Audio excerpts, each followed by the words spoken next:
Como aspiradoras gigantes, sus mangueras recorrían el fondo del océano, absorbiendo una capa de 12 metros de lodo blando, hasta dejar al descubierto la roca que había bajo ella.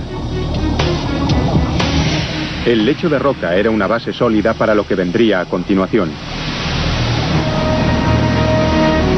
Una capa de arena, seguida de los restos de las montañas de las islas.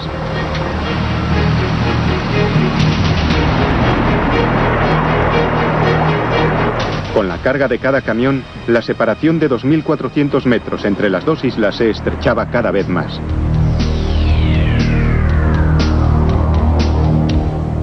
Todos sufríamos una presión de tiempo extraordinaria. Fue uno de los mayores ejercicios de movimiento de tierra de la historia.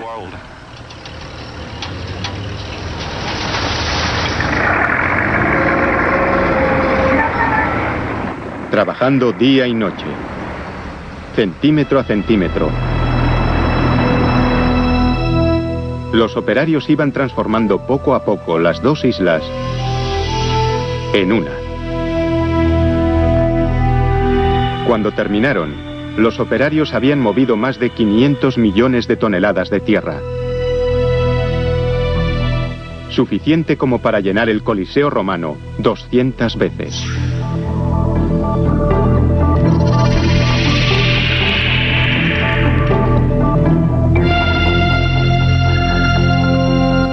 Cuando la isla aeropuerto tomó forma, se emprendió la titánica tarea de conectar la isla con la ciudad.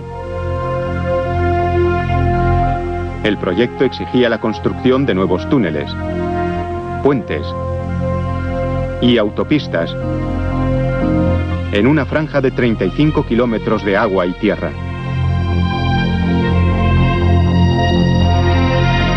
Los ingenieros casi de inmediato se toparon con un problema: encontrar una vía de salida de Hong Kong a través del puerto Victoria. Se habían construido ya 2 túneles en el puerto hacía unas décadas para el tráfico rodado, pero ahora estaban saturados y en ocasiones sufrían grandes atascos en hora punta.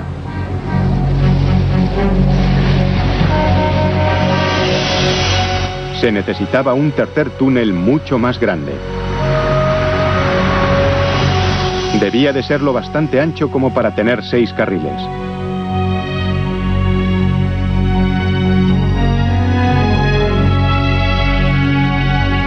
Los ingenieros diseñaron un plan para ensamblar bajo el agua las grandes secciones de acero y hormigón del túnel submarino. Las secciones se fabricaron en una cantera a 15 kilómetros de la ubicación final del túnel. Cada pieza completa pesaba 32.000 toneladas, un peso equivalente al de un transatlántico cargado.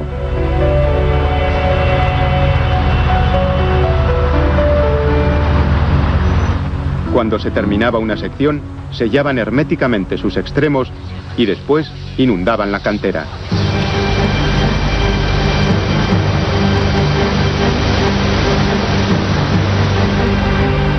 Las enormes secciones del túnel se sacaban flotando hacia el puerto.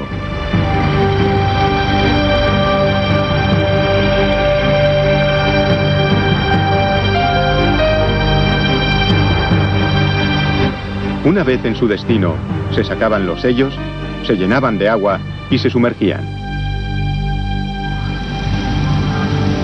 Los submarinistas vigilaban la colocación de las secciones.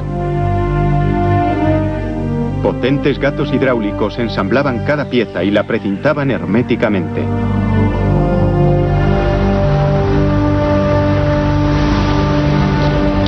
Después, se realizaron las conexiones finales desde el interior y el túnel por fin se acabó.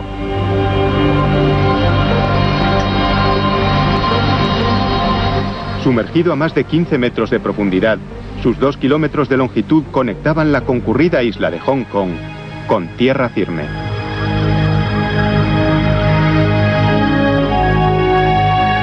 Tras salvar uno de los canales, les esperaba un reto aún mayor.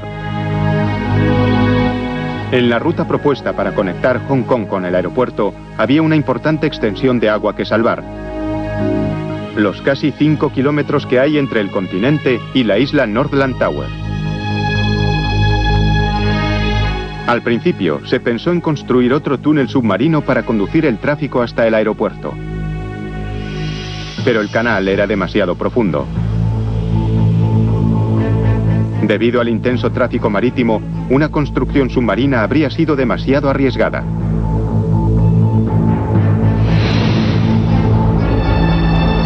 Los ingenieros tenían que encontrar otra solución.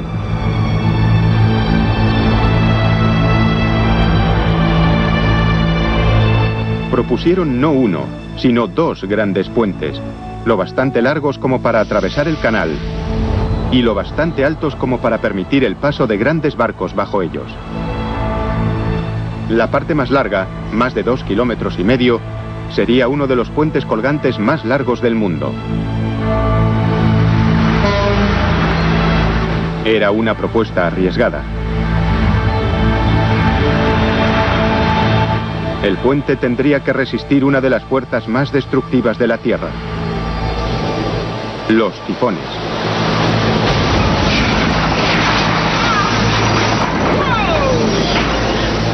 Con vientos devastadores que superan los 300 kilómetros por hora, hasta 8 tifones azotan Hong Kong cada verano.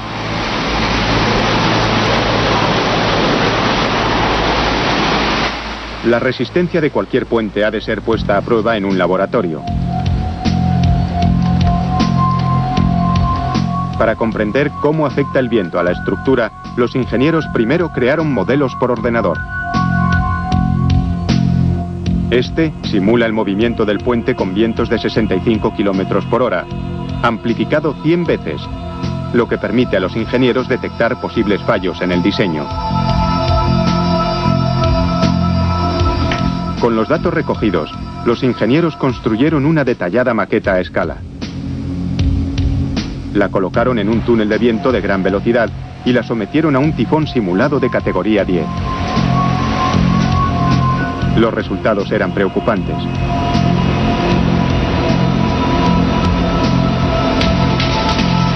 El puente era peligrosamente inestable con vientos fuertes. Los diseñadores no podían hacer el puente más corto, pero sí más pesado. Bajo el tablero principal, añadieron un tablero inferior para trenes y 2 carriles más para coches. Este diseño fortaleció el puente, resolvió un posible problema y aumentó su capacidad. Sin embargo, para los constructores, el diseño aumentaba los riesgos. Ahora tenían que construir el puente colgante de doble tablero más largo de la historia y sin apenas tiempo para realizarlo.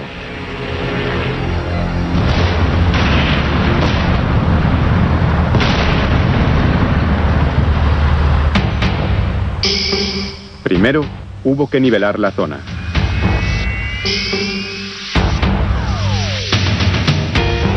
A continuación, se levantaron las 2 torres del puente. Eran tan altas como un rascacielos de 60 plantas.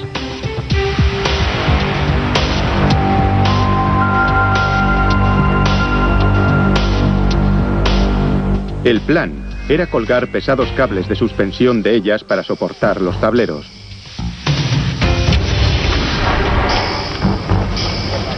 Pero los cables gigantes tenían que ser de 1 metro de diámetro y cada uno pesaba 13.000 toneladas.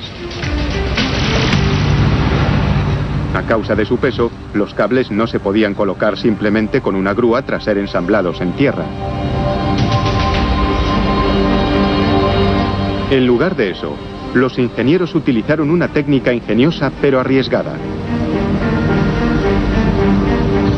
Construyeron los enormes cables en el aire.